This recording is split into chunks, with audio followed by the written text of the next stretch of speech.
और आइए रुक कर रहे हैं आप खबरों का। मध्य प्रदेश हाईकोर्ट ने धार स्थित भोजशाला विवाद पर बड़ा फैसला सुनाते हुए भोजशाला को मंदिर करार दिया। इस बेंच ने हिंदू पक्ष की मांग स्वीकार करते हुए कहा कि इस स्थल पर हिंदू पूजा अर्चना की परंपरा कभी समाप्त नहीं हुई। कोर्ट ने अपने आदेश में माना कि ऐतिहासिक और पुरातात्विक साक्ष्य ये साबित करते हैं कि ये स्थल परमार वंश के राजा भोज से जुड़ा संस्कृत शिक्षा का प्रमुख केंद्र और देवी वाग्देवी सरस्वती का मंदिर है। हाईकोर्ट ने एएसआई की वैज्ञानिक सर्वे रिपोर्ट और अयोध्या मामले की मिसाल का हवाला देते हुए कहा कि भोजशाला और कमाल मौला मस्जिद का विवादित क्षेत्र संरक्षित स्मारक है, लेकिन इसका धार्मिक स्वरूप भोजशाला मंदिर का है। कोर्ट ने केंद्र सरकार और एएसआई को इसके प्रशासन और संरक्षण को लेकर आवश्यक कदम उठाने के निर्देश भी दिए। फैसले के बाद धार जिले में सुरक्षा बढ़ा दी गई है और प्रशासन सोशल मीडिया गतिविधियों पर भी नजरें बनाए हुए हैं। अदालत ने एएसआई का 2003 का वो आदेश भी रद्द कर दिया है जिसमें एएसआई ने भोजशाला में हिंदुओं को पूजा का अधिकार नहीं दिया था। उस आदेश को भी खारिज कर दिया गया जिसमें मुस्लिमों को नमाज पढ़ने का अधिकार दिया गया था।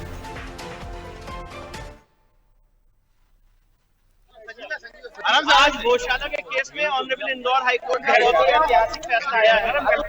इंदौर हाईकोर्ट ने जो एएसआई का 7 जनवरी 2003 का ऑर्डर है उसको पार्शली क्वैश किया है और हिंदू समाज के लोगों को वहां पे पूजा पाठ का अधिकार दिया है।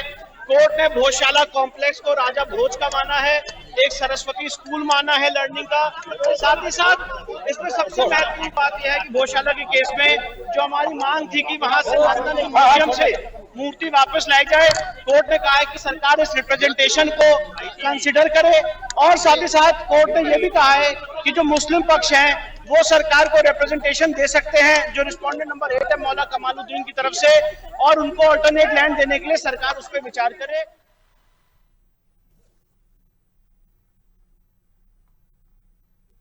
तो धार भोजशाला मामले में आखिरकार सालों बाद ये जो फैसला है वो आया है जिसका इंतजार सभी हिंदुओं को था, क्योंकि वाग्देवी मंदिर को लेकर जो याचिका दायर की गई थी उस पर जो तथ्य सामने आए, जो एएसआई की रिपोर्ट सामने आई उसके मुताबिक, और अयोध्या राम मंदिर फैसले का उदाहरण भी इसमें रखा गया। 1995 से ये लड़ाई शुरू हुई थी और अब जाकर इस पूरे मामले में जो फैसला है वो आया है।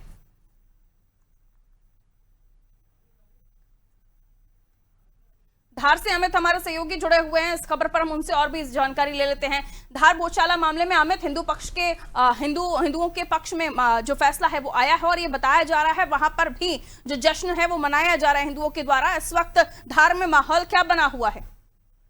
जी मैम, फैसले के बाद हिंदू समाज में काफी खुशी की लहर है।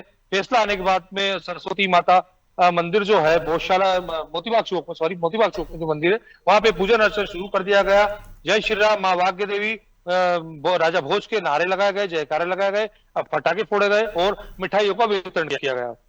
बिल्कुल, लेकिन ये भी खबर निकल के सामने आ रही है कि जो दूसरा पक्ष है यानी मुस्लिम पक्ष जो मस्जिद के साथ खड़े हुए थे उनकी तरफ से इस आदेश को लेकर और उनका कहना है कि वो आगे भी जाएंगे, कैसी कोई खबर है? हाँ, उनका कहना है कि वो आगे चैलेंज कर सकते हैं इसको। बिल्कुल, उनकी तरफ से किस तरह का अभी वर्जन सामने आ रहा है? और दूसरी तरफ से बताया जा रहा था कल से ही वहां पर फोर्सेस तैनात कर दी गई थी, तो उनकी वहां पर अभी मौजूदगी है, पुलिस प्रशासन की मौजूदगी है? नहीं, पुलिस मौजूदगी है। गली में हर कोनों में बैरिकेटिंग करके जो रेजिडेंशियल गलियां है गलियों में बैरिकेटिंग करके खड़ा कर दिया गया है। हर आने जाने वाले पर पैनी नजर रखी जा रही है। बिल्कुल, तो प्रशासन की भी मुस्तैदी है। बहुत शुक्रिया जानकारी के लिए। फिलहाल जश्न का माहौल है धार में भी, क्योंकि धार भोजशाला मामले में सालों बाद ये फैसला आया है जिसका इंतजार काफी लंबे समय से किया जा रहा था।